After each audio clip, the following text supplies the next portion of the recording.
we may have just found a man more pathetic than Ned Fulmer.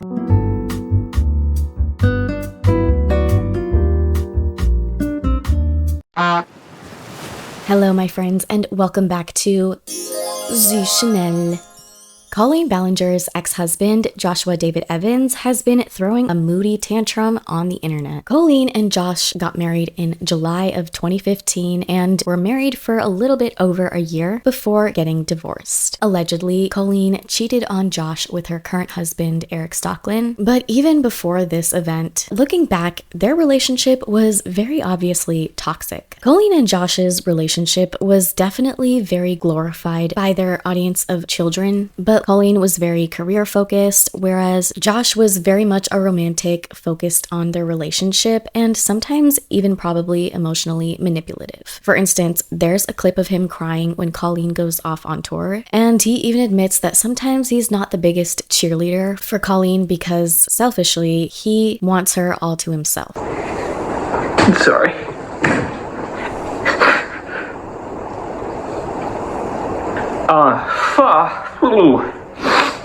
I just said bye to her and Corey. You gotta encourage the people in your life when they have dreams and pursuits. You gotta encourage them. And I gotta be honest, guys, I'm not the best cheerleader in the world when it comes to Colleen because I get selfish. Because I want her all to myself. It's hard to share her with all of you and to share her with anything. You know, I think maybe it's human to want to keep the person you love all to yourself, but it's also part of what love is to want that person to flourish in what they want to do. So to encourage the people in your life, and if you're watching this, Colleen, I'm sorry if I'm not the biggest cheerleader for you. And I guess we can commend him for his self-awareness here, but that definitely was a pattern that we saw a lot of him, recording himself crying and talking about how he really missed Colleen and wanted to spend every moment of every day with her. But don't get me wrong, Colleen was just as manipulative and was certainly two-faced, making fun of him, talking badly about him with her underage fans in a group chat. Overall, I think they were both very toxic towards each other, and it seems like Josh hasn't learned at all or shown any personal growth because he's still exhibiting very similar behaviors. So in a sense, Colleen, who also hasn't shown a lot of personal growth, might actually be his perfect match. Josh sort of had a redemption arc a couple years ago in an interview he did with Spoop. This interview was after Colleen officially got canceled after the toxic gossip train video. Spoop, who is sort of a YouTube documentarian, sat down with Josh to get his side of the story. Although I will say that video sort of got derailed by a subplot involving Johnny Silvestri. He's an entirely different side character that we're not going to get into today, but if you happen to be interested, I recommend watching Swoop's video. Anyway, Josh definitely had a redemption arc at that point, and everyone really loved him and felt sorry for him for all of the things that Colleen put him through. They gave him a pass even though he had participated in a lot of problematic behavior, but he seemed to take accountability and appeared remorseful for how he interacted with some of his fans, because he definitely was weird, just as weird as Colleen. If you've seen my other Colleen Ballinger videos, you might know a little bit about the Adam McIntyre background and Adam's relationship with Colleen. But basically, Adam was one of Colleen's primary victims of her grooming. She exploited his idolization of her and used him for free labor to manage her social media accounts, and I believe specifically her Twitter. Because Adam was so in awe of Colleen, he ended up becoming sort of her puppet and would basically cyberbully people for her, including Joshua. But at this time, Adam was only 12 years old, and Joshua was in his early 30s. Well, Joshua recently returned to the internet after a little over maybe a 2-year hiatus, and he has been unhinged. It all started when Adam McIntyre talked about someone who reached out to him about doing a documentary on Colleen. Adam was not too keen on doing this, and he responded publicly in a live stream by saying that he absolutely was not interested. He never replied to the person who reached out to him in his DMs, but he also never actually mentioned who this person was that he was referring to.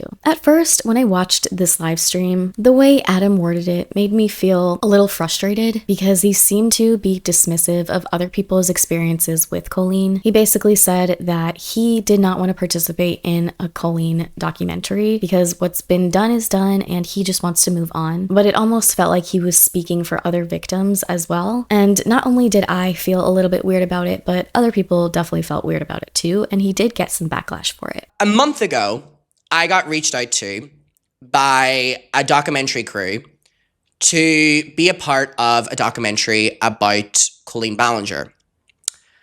And I read it a month ago and I was like, nope. What's more left to say? You want me to be a part of a documentary about what Colleen Ballinger did in 2026? I was like, why would I do this? Why is there a documentary being made about this in 2026? Not only do we have the Swoop documentary, with all due respect, and I will speak exclusively about me here, like my story, who cares? Sorry, I'm talking about me here. Who cares?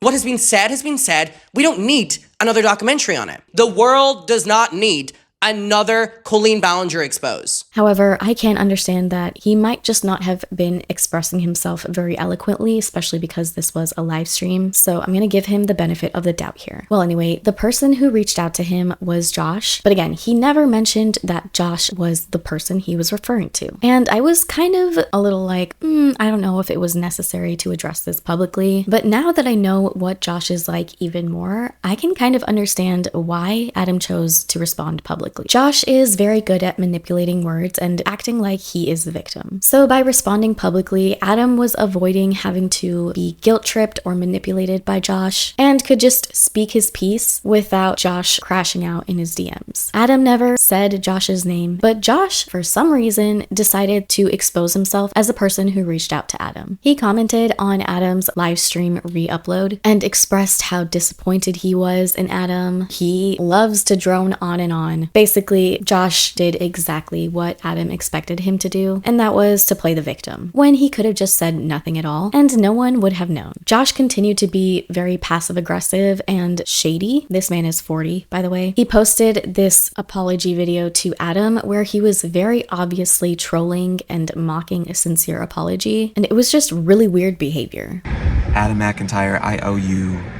a big apology. I realized I was so wrong about you and the people that enjoy your content. I don't know why I didn't see it before. Like, if I look at your content, the type of things that you fixate on and that you cover and you talk about truly matter in this world. Like, when I'm thinking about everything else that's going on in the world, and then I was like saying, oh, you guys focus on the wrong things. I went back and I looked at your content and I looked at the type of opinions you have, and especially about this, and I was like, that's it right there. I need to think more like Adam and how he perceives this situation. Well, as Josh is crashing out on the internet, another YouTuber named Gavin posted a video as a last-ditch effort to get help with his situation. Gavin's channel is Gavin Reads It All, and he was being managed by Studio 71, which is the management company that Josh was working at. Gavin was Josh's client specifically, and Josh was meant to provide Gavin assistance with optimizing his content for the YouTube algorithm and to provide advice on what type of content he should be making and how to appeal to a broader audience. But the problem was, Josh wasn't ever replying to emails or any questions that Gavin had. What he was busy doing instead was crashing out on the internet, attacking Adam, being a straight up freaky weirdo, and naturally that made Gavin feel very frustrated because Gavin had been trying to get into contact with Josh for weeks, but Josh would just ignore his emails, which also means Josh wasn't doing his job. So Gavin did what he could, and that was to come onto the internet to expose Josh for not doing his job. stop. Thankfully, Gavin got so much support for doing this, and I'm so glad that he did bring this to everyone's attention because Josh was acting incredibly unprofessionally. He was essentially getting away with taking advantage of Gavin, who's a much smaller creator. And the emails that Josh sends Gavin, unhinged would be an understatement. The hinge is buried in the ocean floor along with the Titanic. Josh's response is like a guy who just got rejected by a woman and can't handle that blow to his ego. So he says, well, I don't care because you're ugly anyway. And I didn't even want you in the first place. Man-child.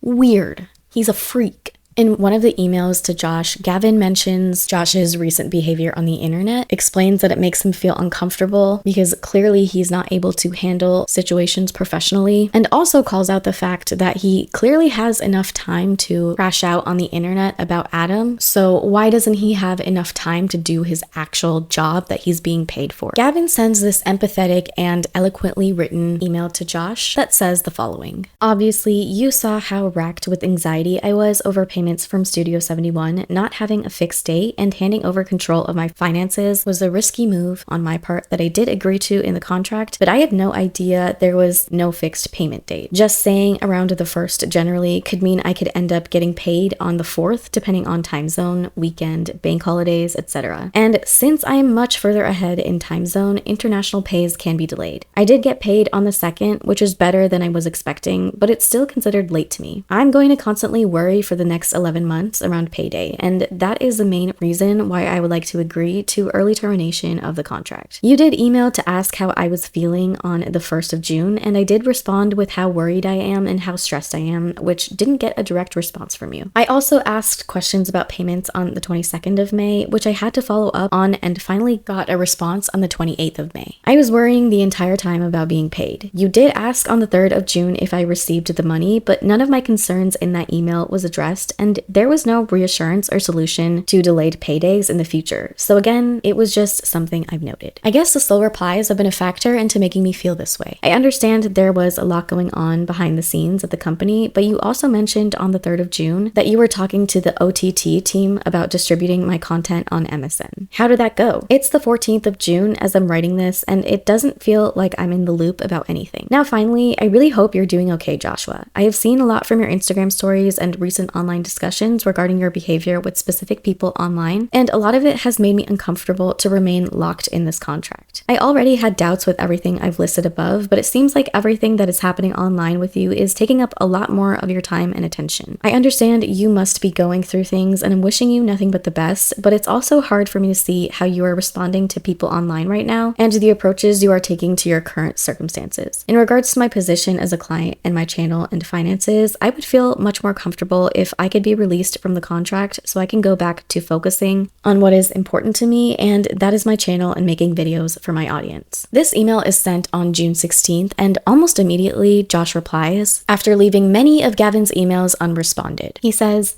"Hey Gavin, I understand why what you've seen online would make you incredibly uncomfortable. If I were only viewing this situation through the limited lens of drama channels and commentary videos, I'd probably feel shocked and angry too." Okay, first of all, you are making yourself look crazy. There are just channels simply reporting on what you are doing. You're the source material, baby. Next, he says, "The only reason this is happening is because Adam never told me he didn't like the idea of the doc and decided to publicly shame me and my wife instead." I don't remember Adam ever mentioning his wife, so weird. "I reached out privately. He could have said it was a bad idea. He ranted on a video and live stream without ever communicating with me after years of being chill with one another. What surprised me wasn't your reaction. It was that after all the conversations we've had and the rapport we've built, your first instinct was to criticize everything we've discussed and presented me and our conversations in a way that feels very emotionally reactive rather than grounded." Okay, what a ChatGPT-ass paragraph. Are we saying that Gavin is being emotionally reactive, but you're not? I think Gavin has every right to be since you were not responding to his emails as his manager. All I've ever done is treat you with kindness. The reality is that this situation is far more nuanced than the version currently being presented online. The video I'm releasing isn't some angry rant or threats. They have added their own twist to this entire situation and doubled down to the point where it seems so black and white. I'm trolling online on purpose purpose because that is exactly what these people want and function off of. They picked a fight and are now playing victim because I decided to not remain silent. My video is a calm discussion about a handful of simple moments that got twisted, amplified, and turned into something much bigger than they ever were. Unfortunately, what you're watching is also the kind of content that tends to generate attention, views, and revenue. Had you reached out, I would have gladly shared the full context, the timeline, and the receipts that show how all of this actually unfolded. Instead, you're seeing a version of events being narrated by someone who has already decided what the story is. Okay, so notice how this first part of the email only focuses on himself. He's also oversharing and over-explaining a situation that Gavin doesn't need to hear about. Gavin only cares that he is getting paid and that he's actually getting help out of the service that you are providing. And very clearly, Josh is not doing his job. Josh then goes on to say, "That said, I genuinely respect your position. If you've decided you'd like to exit the agreement, I can absolutely make that happen. I just need a little time. These decisions aren't made by me alone, and an abrupt contract termination requires conversations with the people responsible for approving those requests. It'll likely take about a week for me to get in front of the right people and work through the process properly. For what it's worth, this has been a very difficult and personal situation for me. If you ever take the time to watch my interview with Swoop, you'll probably notice pretty quickly that the way this story is being framed online doesn't line up with the reality of what that interview proved about who I've always been as a person."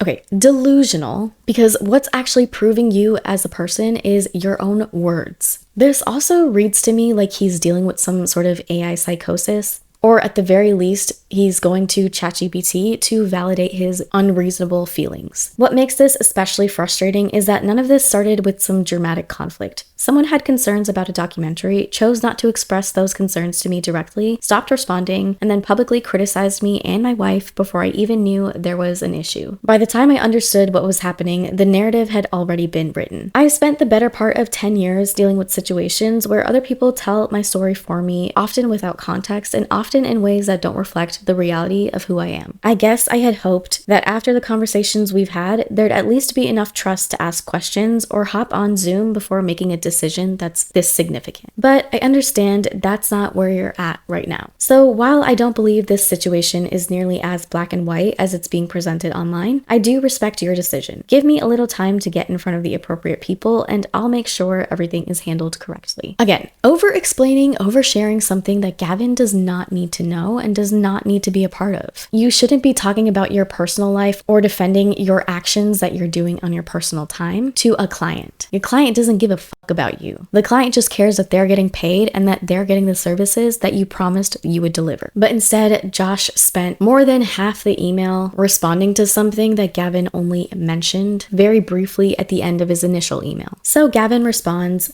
"Hi Joshua, thank you for letting me know a little bit more, but the online drama was really only a footnote in the email I sent. It isn't the main reason or even a big reason as to why I want to leave the contract. You really don't need to share any more about it with me, but I would still like to go ahead with termination. Can you give me a timeline or something so that I'm not in the dark about the next processes? You say it will take about a week to get in front of the right people. Should I email again next Wednesday to make sure things are moving along? Or if you have any further updates about it? I understand you're busy and you have events coming up, but I would appreciate being kept in the loop during this. Thanks. Gavin." Gavin sends his response to Josh only 2 hours after Josh sends his email, and Josh doesn't reply, so Gavin follows up the next day with another email. And Gavin is very honest in his email and explains that he's very concerned about his finances right now and that he really needs a response as soon as possible. He also starts crying at this point, and it breaks my heart because he just seems like such a sweetheart, and Josh is just a big fat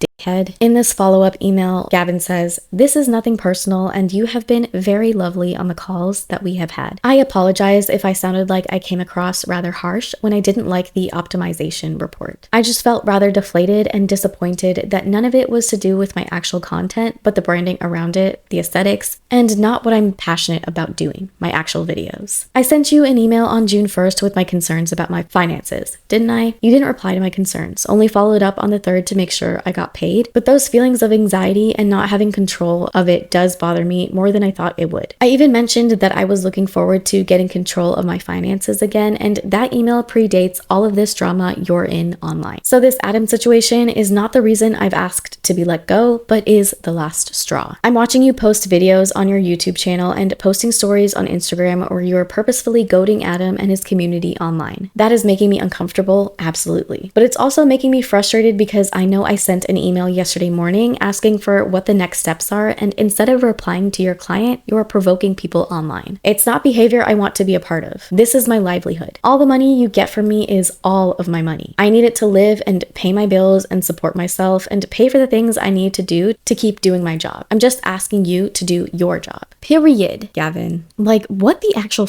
if I saw my manager was picking fights with the people online and was consistently ignoring my emails, I'd be pissed. And Gavin is so kind in his reply. He gives Josh much more grace than he deserves. Finally, Josh responds and he said, "They will offboard your channel Monday and you will receive an email notification to the one associated with the account confirming it. You'll just need to hop on over to the earnings tab and make sure it's turned back on. I'll email when they confirm that it's released just to follow up. Thanks for reaching out to the other department, by the way. It ended up leading to a really productive conversation about your channel and its future, and it was clear that it's best to part ways as soon as possible." And then his response gets weird. He says, "Had to block you on IG, unfortunately. I started feeling pretty uncomfortable with how closely you seem to be following my stories and personal life, especially given how much contempt you've expressed toward me. I'm sure you understand, Gavin. Hopefully this frees up some energy for things that bring you a little more joy than keeping tabs on me. Enjoy your weekend." This is Josh's professional, full-time day job, and he is talking to a client like this? Insane. God, he's such a freaking weirdo. He needs to be in therapy, not online. Now, I'm so happy that there is good news. People found Gavin's coffee, which is basically a place where you can send creators money. And without even asking, people sent him enough money for him to sustain himself in the meantime, which is incredible. And I'm just so happy that Gavin is in a much better place, especially after what a Josh was being to him. And thankfully, he was let out of his contract early by Studio 71 and received an apology from the company. And because Josh was exposed for not doing his goddamn job, he was let go. Thank the Lord. But of course, Josh only is able to see himself as the victim in every single situation and does not know how to take responsibility for his own bad behavior. He posts this very melodramatic video on his YouTube channel titled "This Is Goodbye," and I'm not gonna waste my time reading everything he has to say there. It's basically just a slideshow with text and some sad music over it. It's incredibly melodramatic. He is like a moody teenager. It's really embarrassing that he's acting like this at his big age. So after this, Josh deletes everything from his channel and disappears from the internet, and we're all thinking, oh, thank God the saga's over. Josh is taking some time to himself, which he very clearly needs. Psych. He's back only a couple days later, and he posts this extremely dramatic, long-winded, whiny post on his YouTube community tab. He says, "After seeing how the internet is responding to everything over the last couple of weeks, I wanted to make myself extremely clear about what I choose to leave as my final words." Cue eye rolls from Adam and those like him. This man is 40, by the way. As for @Adam McIntyre, I stand by every single word. I was naive enough to trust him. This is someone who went from being a teenage bully to pretending to be an ally to spending years maintaining what I thought was a consistent understanding of mutual respect and casual support. Jesus Christ. 40 years old. To be absolutely clear, I never agreed to be in a documentary. I wasn't trying to make a comeback and I didn't want to make YouTube videos again. Oh my God, I am not gonna waste a single more breath on this stupid documentary discussion. Basically, he complains about Adam and says he's two-faced, so skipping over some of those long-ass paragraphs. He then says, "The way he depicts it now is insanely immature and manipulative. I could sit here and dissect every single little thing you went and made videos about after this whole documentary fiasco that you created. Joshua, you are the one who commented on Adam's video and exposed yourself. Adam didn't even even utter a single syllable of your name before you went into his comments and exposed yourself. He then goes on to say, all of a sudden, after years of being completely cool, you rewrite history, because that is what Adam does. The exact moment he thinks what you are doing doesn't fully align with what he wants, he makes a note of it, and eventually you just become content. I broke when he decided it was okay to drag my wife and my childhood best friend into his fictional narrative. I am human. I reacted. I defended the people I love. And because I dared to act human, I am sitting here jobless, watching the entire world dunk all over my name like hyenas tearing at bones. Honey, the reason you don't have a job anymore is not because of anything anyone else said on the internet. It's because you weren't doing your job. You were ignoring your clients, you were picking fights with people online, you were being incredibly rude to Gavin, and you were acting so unbelievably unprofessional. It's so incomprehensible to me that you're not able to see that you're the only goddamn reason that you don't have a job anymore. Then he pivots to address Gavin. He says, I signed you because that was my job. The 90-10 contract split was discussed openly and entirely agreed upon over multiple discussions. You were only 2 months into a 12-month agreement when the internet drama with Adam started unfolding. And you decided to respond by dropping a novel of complaints trashing everything I've ever done. A few days later, I responded to you without empathy and became rude. I said things I fully regret, but I was human, Gavin. I felt like I was getting hit from every imaginable angle of my life, and I snapped. That's not Gavin's problem. Your lack of response and your inability to do your job was directly affecting Gavin's livelihood. Imagine if an ER doctor ignored a patient that was bleeding to death because he and one of the nurses were fighting over who gets the last cookie in the break room. Like, what the actual fuck? He can't be for real, can he? Do people like this actually exist in real life? Because I don't think I want to live in a world where people like this exist. He then says, the snap cost me my livelihood. You took my response, made a video blasting it, and turned it into content. Let's be real. If I had been any other corporate manager, someone without a public history, without a target on their back, without years of drama attached to their name, you never would have made that video. Gavin made that video as a cry for help. Yeah, your livelihood was affected because you weren't doing your job. In fact, you were affecting Gavin's livelihood. You wouldn't respond to his emails. This was a last-ditch effort to get help and get your attention. To sit here and act like Gavin was the reason that you were fired is delusional beyond belief, because the only person who got in your way was yourself. Just imagine being married to this person. I seriously question what his wife is like now. Like, is she cool with this? Yikes. He then ends this beautifully written post by saying, I am walking away quietly to build a life that has absolutely nothing to do with this platform, this name, or this version of my existence. The people who actually know me don't need a comment section to tell them who I am, and a sea of parasocial parasites don't get to dictate who I become. For anyone that reads this days from now, maybe years, be someone who sits in love and stillness when the world encourages you to join the chaos. Be better because you can't. Be better because they choose not to be. 40-year-old man who said he was bullied by a teenager when he was in his 30s and made a trolling apology video, admitted to it, ignored his clients at his job, and basically told his client to f off. Okay, to be honest, I was gonna do more, but I think I'm gonna stop it here because I cannot stomach his victimhood, and it's making me physically cringe to read anything more written by him. And I think at this point, you probably get the point. He is making Colleen look like the normal one, and that's concerning. I bet Colleen is having a field day laughing at how badly he's embarrassing himself. But you know what? She's not any better either. They truly deserve each other, and I hope they find each other once again, even if it's in another life. Well, that's all that I have for you all today. Thank you so much for watching. Please let me know what you think about all of this in the comments down below. I need to hear y'all's thoughts. I need to hear actual reasonable people weigh in on this. So again, let me know what you think. If you liked this video, don't forget to hit that like button and subscribe to my channel to see more content like this. Thank you so much for watching, and hopefully I'll see y'all in the next one.